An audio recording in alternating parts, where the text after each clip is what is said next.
Here are the 3 biggest stories in tabletop gaming in 10 minutes or less so you can get back to playing the game.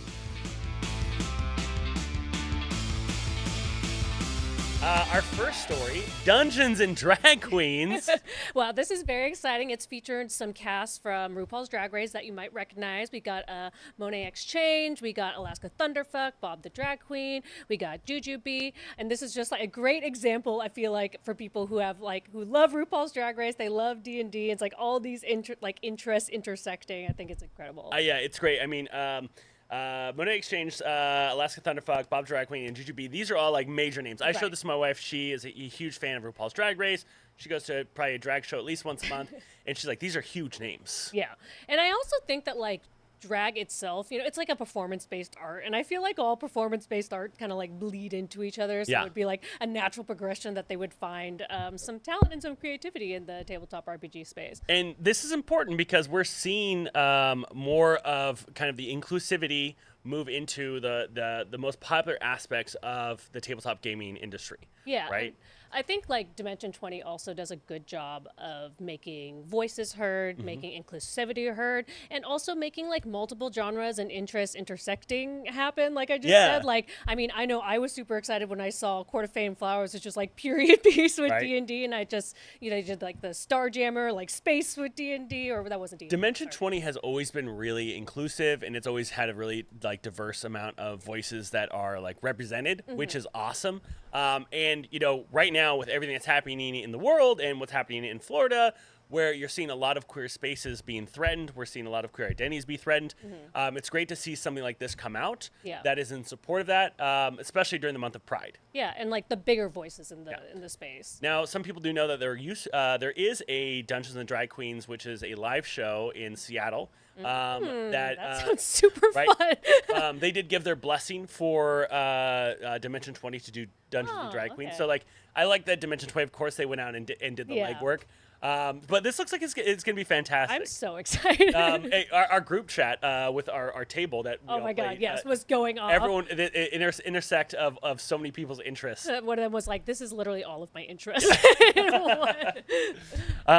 So I'm really excited to see how well it's received. I'm excited to watch the first episode. So we'll keep tabs on that. Yeah. But on the other end of things, the complete opposite.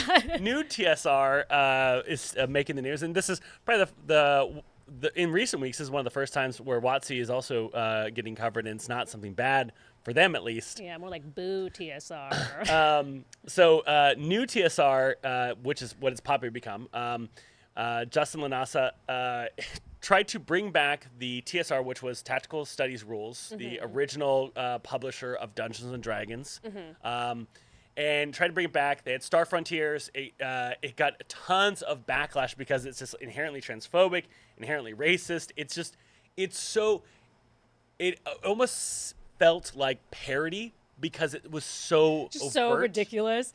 I mean, they're trying to be the anti-woke company. And that's their words. Yeah, and the so anti-woke. It's very much that kind of toxic nerd fandom. Not even just nerd fandom, but that bringing back the good old days mentality. Yeah. Make tabletop RPGs great again vibes, and it's just Well, they filed for bankruptcy. Oh, sad. And court documents have revealed that in 2023 they made a total of $621.92. Yikes. So yeah. I don't understand. And this is what always kind of frustrates me when I see companies like Target kind of back down to backlash, because this company was the anti-woke, and there was obviously no support. They weren't successful, and they're paying for their kind of bigoted views. Yeah, and then Wizards of the Coast sued them earlier this year in March, right? I think in 2021. 2021. And here's the thing. We could not cover this entire story in 10 minutes. You're going to have to go to a deep dive about TSR. TSR has been held by 3 different people. When TSR went defunct in the 90s, that's when Wizards of the Coast bought D&D, all their game properties. And the reason they're suing them is hey, you are trying to have your name semi-established with Wizards of the Coast. Yeah. And D&D in general. So you could cause irreparable harm to our brand because you were releasing racist, transphobic stuff. And so that's one of the things leading while they may not own that trademark anymore, the past association with it is enough, and they're just trying to break all ties and all kind of. And I think technically Wizards of the Coast might own Star Frontiers. Okay. But again, there's a huge thread. We'll put the link in the comments of this You read the court document. by the actual lawyers out there. And lastly, we're talking about Pathfinder. We're talking about Paizo. Yeah, a third game, right? Well, this is the second. There's 3 announced Okay. that they're gonna be releasing. Okay. This is the second one. And this is going to be like a Vampire Survivor style game. Okay, what is a vampire? Okay, so you have like Souls-like games, right? Okay. Which are like the incredibly hard, really difficult. Sweating. Right, yeah. And then you have platformers, right? You have tower defense. You have roguelike. A Vampire Survival is one of those games where you're kind of on a map and monsters are coming at you at all sides, and you're just trying to stay alive long enough to kill everything on the board or to let time end. And then like move to the next board. And then you move to the next board. And so like you're in the center and things are coming at you at all angles. And so it kind of feels almost like an idle game. Yeah. And you're just essentially trying to wipe the board. Okay. That's a Vampire Survival game, and it's based off the game Vampire Survivor. Is this like a new like subgenre, like this whole like Vampire Survivor of it all? Yeah. So it's definitely kind of like how roguelike became this new subgenre. That it's exactly like that. Okay, and then this is just like another game coming from Pathfinder that's kind of like using the Pathfinder lore and world. IP. And here's the thing: the reason why this is interesting is the first Pathfinder game released was that was announced as a hack and slash game, very Diablo-like. And of course, with the success of Diablo 4, you feel like this is right up the alley. They've been in crowdfunding for the past 20 days. They're almost at their funding goal. They're like 90% there, but they haven't hit it. Usually you see a successful Kickstarter hit it within the first 24, 48 hours. And Paizo hasn't hit it yet. They're maybe $20,000 away from their goal. Yeah. But I don't know how much you can do with $300,000 to make a video game.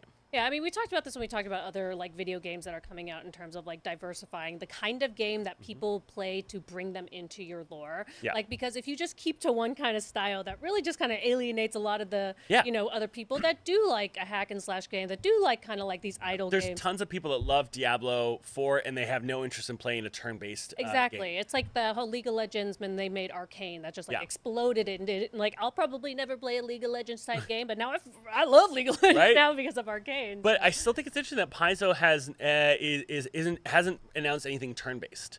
We have hack and slash, we have Vampire Survivor.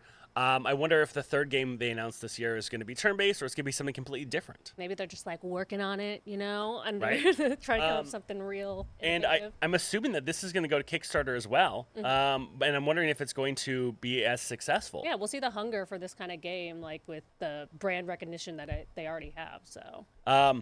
But it's still, I still find it really interesting. Like, we've moved away from turn-based as far as these first 2 games. Maybe the third will be turn-based.